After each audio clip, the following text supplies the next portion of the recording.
Let's go, guys. So here we're talking about sets, okay? S-E-T-S.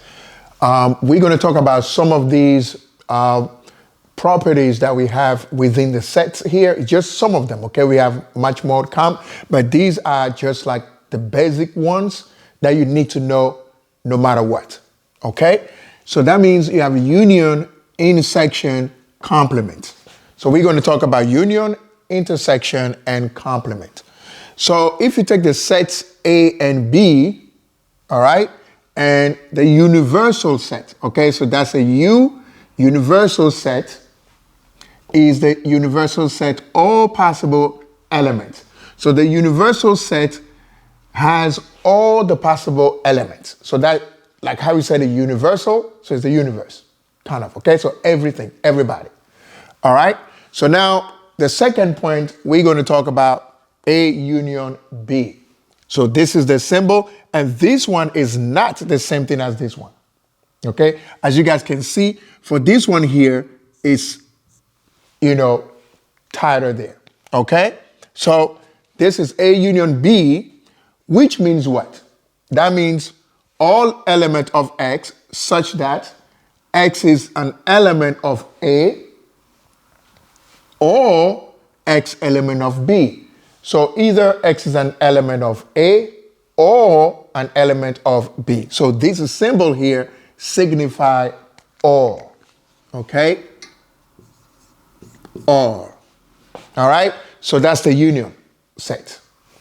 Now, when we're talking about the intersection set, so this one is A intersection. So that's just when you flip this one over, invert it.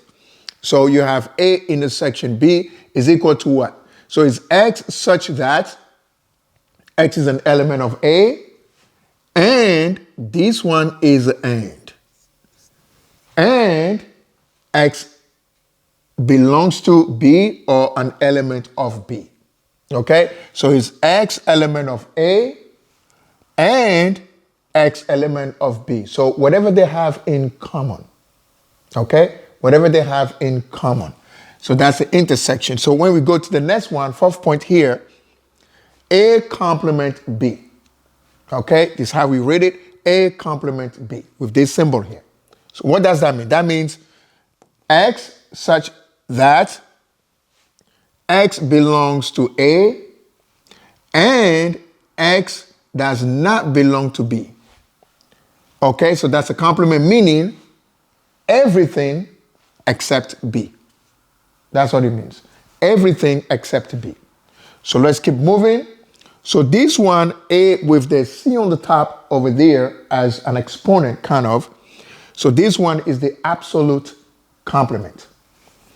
So we also make it as A and then the bar on top of it. So it's A bar. So this is what? This is when X such that X belongs to the universal set. So this one is a universal set again, different than union.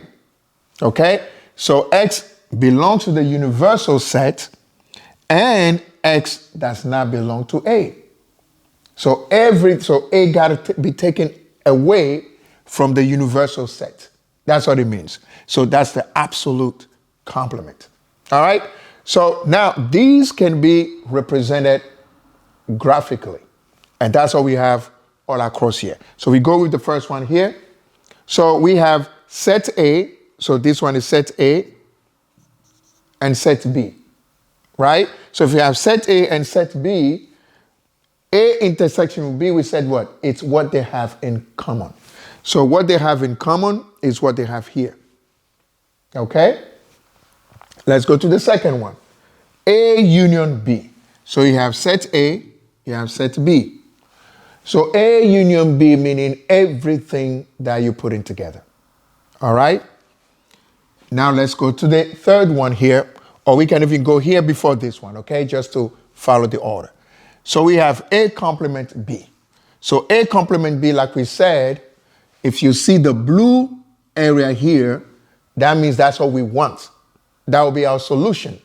Meaning that A, B, we're taking B away from this combination, and then whatever left Whatever left is our solution, which is the area that we shaded there.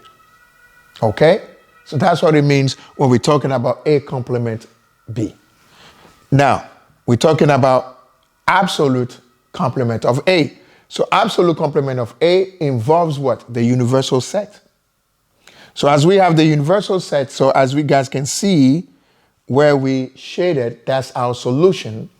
So because that's our solution, that means what?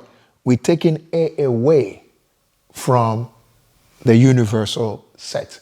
So your solution is the universal set except A. A got to be taken away from it. That's what it means. All right, guys? So this is a nutshell what we need to understand when we're talking about union, intersection, complement. We're going to back that up with practice, okay? But once you understand this one, this is the introduction of it, you're good to go. All right?